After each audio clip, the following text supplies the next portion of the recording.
So, hi everyone. My name's Nina Residkova, and I'm a physician at Boston Ivf. So, I'll be talking to you today a little bit about why you should consider us as your fertility clinic. And I hope it's been a good experience for everybody so far. I know this event is phenomenal. The turnout's great. It's my first time here as well, so we'll all be enjoying it together. So I thought what we do is just kind of get started by me introducing myself. As I mentioned, I'm a physician at Boston Ivf, and I just thought I'd tell you a little bit about my educational journey. I'm not sure if you've heard all that, with everybody who's been here today. So I originally, I'm from Eastern Europe, and I immigrated to Canada when I was 7 with my family, and I grew up in Canada, and so not too far away in Toronto. And then I moved to the United States to do my educational journey. So I started off doing medical school in Texas, and I trained in obstetrics and gynecology at Johns Hopkins in Baltimore. And then I did my fertility training with Boston Ivf. And I'm going to be honest with you, this is the first time after all those years of education I really believed in the place that I was working and really wanted to stay on. And I was really happy to receive an offer. So I've been working with the clinic ever since. So I did want to give you guys some introduction to Boston Ivf and some of the sort of amazing distinguishing features of our clinic. We are the fertility partner of Beth Israel Deaconess Medical Center, which is one of the major teaching hospitals of Harvard Medical School. So through that, we have some pretty amazing research established at our clinic, and a lot of that has been kind of groundbreaking in the way that kind of modern fertility is practiced at this time. So we have, at any one time, we have 20 plus studies that are going on inside our clinic. It doesn't mean you have to be a guinea pig or participate in any of those studies, but it's good to know that there's research that's ongoing to help further the field of infertility. We are a large clinic. Our presence is mostly in the New England region. We're primarily in Boston, Rhode Island.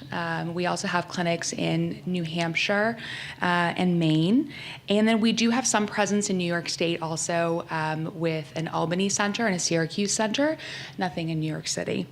And then we have a couple satellite locations just in case you happen to be in Indiana or Arizona. You can come by and say hi to us there as well. As such, we're a large center. We have a lot of physicians, so we have over 20 physicians. However, one of the really interesting ways that things have kind of developed at our clinic is that we have a team-based approach. So we have one physician who works with a small team of nurses, who works with administration and typically one financial advisor as well. So there's kind of one sort of singular team to help guide you through your process. In addition to that, we have a highly specialized third-party reproduction team. So these are coordinators who work with patients who are using donor egg treatment or surrogacy treatment. And so again, you're getting a really hands-on approach through a small team that's dedicated to your success. We have a strong focus on LGBT health. And we've had a lot of kind of firsts in this area. So our clinic's been around since 1986. We had the first IVF baby in New England. Also, the first male IVF surrogacy case in New England. First lesbian IVF case in New England as well. So this is part of our passion, and we have a strong LGBT patient constituency as a part of our practice as well. We're also a clinic with a lot of sort of other types of firsts, and we're a clinic that really focuses on patient-friendly research and patient-friendly advances. So one of those things might be as simple as, instead of getting a blood draw to evaluate certain hormonal levels, some of our patients are able just to get a saliva test. So we actually are the clinic that pioneered that, and some other clinics are taking note and using that approach as well. So other than saliva testing, why come to Boston Ivf to help build your family? Well, there's a lot of reasons. I mean, one of the main reasons is really the unparalleled care that comes from the team-specific, patient-centered approach. And we have great statistics, too. So our laboratory has been established, as I said, over 30 years ago. And as a function of that, we have a large team of highly skilled trained embryologists that are not only advancing embryologic science and teaching the next generation of embryologists, but also providing the highest level care. So when we have patients work with us with surrogacy cases, when we're transferring back one embryo, the success rate of live birth, so pregnancy leading to a live birth and delivery of a healthy baby, is over 70%. So it's very high. So most of our couples, very fortunately, are able to have success on their first round of treatment. If the cases get complex, well, we have access to a large set of physicians who have experienced challenging cases and can help sort of lend in that intellectual capital to help out with medical decision making. And of course, because we're a large clinic and we're affiliated with Harvard Medical School, we pride ourselves on evidence-based medicine, which is really important. Now, the other piece of this journey is going to be your location and your logistics. So why come see us in Boston? Well, we have a brand new state-of-the-art clinic located in downtown Boston, the financial district. So we encourage you to come and see us either there or at one of our other clinics. Our laboratory is located in Waltham, Massachusetts. We have a very beautiful, large laboratory space there. And the other thing about Boston is you can't beat the healthcare, right? So Boston has arguably one of the best established healthcare systems throughout the country, a great insurance as well. So it's a good place to be. Not to mention, it's a great historical city. So come on by, take a look at Faneuil Hall. And if you're a fan, come and check out our sports teams. They're not so bad. The other aspect that I want you to consider, and this is something that may take place when you're kind of getting into the nitty-gritty and the logistics, is Massachusetts does have a state fertility mandate. And what this means is that there's some insurance carriers, who help support the cost of fertility treatment. And so because of that, the pricing generally is going to be driven down a little bit too. So it can make it a little bit more affordable to pursue IVF treatment and some of the other aspects of your care as well. So I want you to consider that.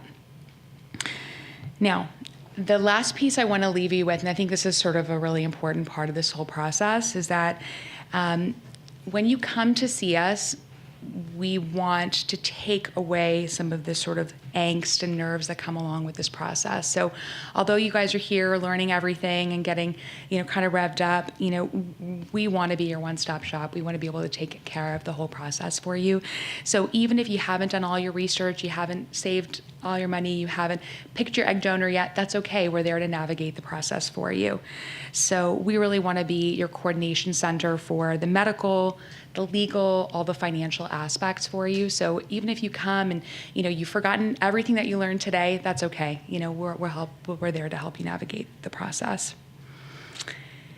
So I did want to leave some time for questions. So I want to make sure that we have sufficient time for that. I also want to note, if you have any kind of personal or more specific questions, I'm going to be over at our booth upstairs by the entryway until about 7:30, so you can feel free to swing by. Both myself, Nina Resikova, and my colleague Samuel Pang are here to answer any questions. And then we also have some of our marketing team as well here that's available. So we have Emily and Rhonda, and all of us will be able to help you out.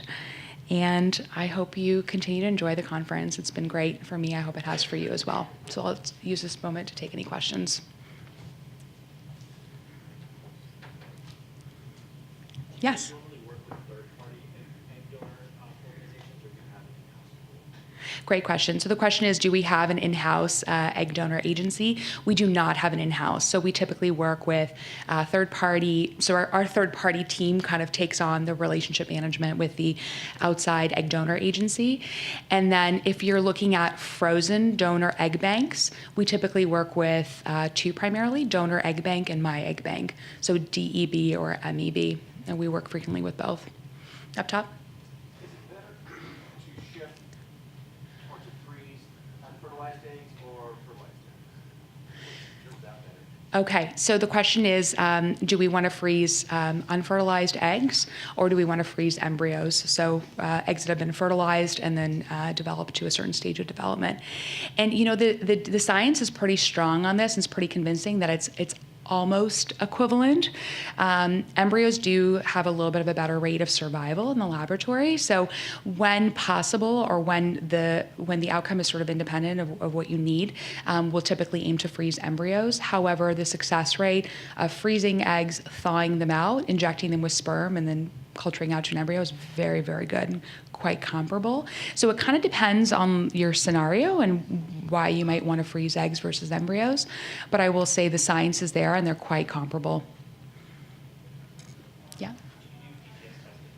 Yes, we do PGS testing, and we are, one of the benefits of working with a large clinic is that we have really good contracted rates.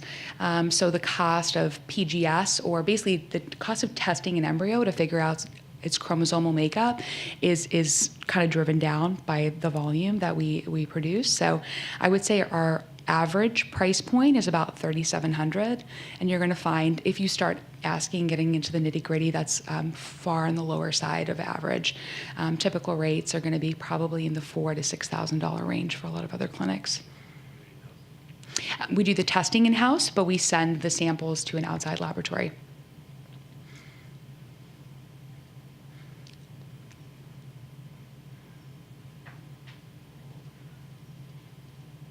Any other questions? Yeah? It's an average yield, so it's somewhere between 6 and 8 embryos. Yeah. So if you have a very robust donor, you might be looking at maybe a little bit on the higher side of that. It's quite a reasonable contracted rate. Up top, yeah. I have a question. So amongst different fertility centers or IVF clinics, success rates, what, other than life happens, what are the kinds of things that fertility clinics or fertility centers or IVF clinics do that would differentiate their success rate? Like, you're a very scientific shop, like I'm sure another IVF clinic has a very scientific shop. Like are there different methodologies that make one more successful than another, or is it just this, our success rate overall is good because we have better luck? Yeah, so laboratory standardization is really important. So making sure that you have regular laboratory inspections and stay up to date with the current procedures and guidelines. I would say having a dedicated team that's very, very comfortable working with frozen eggs or egg freezing, if you're incorporating that technology, is especially important, because that's really the part of our field that seems to be very operator dependent. So you want to be working with somebody who does this on a routine basis. So I kind of introduced that at the beginning, is you don't want to be the test case, right? So you want to be in a facility that's very comfortable with that, especially if they're working with frozen donor eggs. But from the embryology standpoint, you'll find success rates are going to be similar with some of the larger laboratories slightly on the higher end. Yeah. And I met with a couple earlier today, and I thought it was interesting. They liked this, so I'll leave it with you too. But you're really working with an optimized set. So you're going to be working with great quality eggs. Typically, sperm's quality is excellent, and so we're talking about great embryos going into a wonderful tested uterus that's resulted in pregnancy before. So, it's wonderful. I mean, it's an optimized circumstance. You have to jump through a few hoops, but when you get there, it's amazing. All right, guys. Well, really nice to meet you all, and come by the booth. Thanks.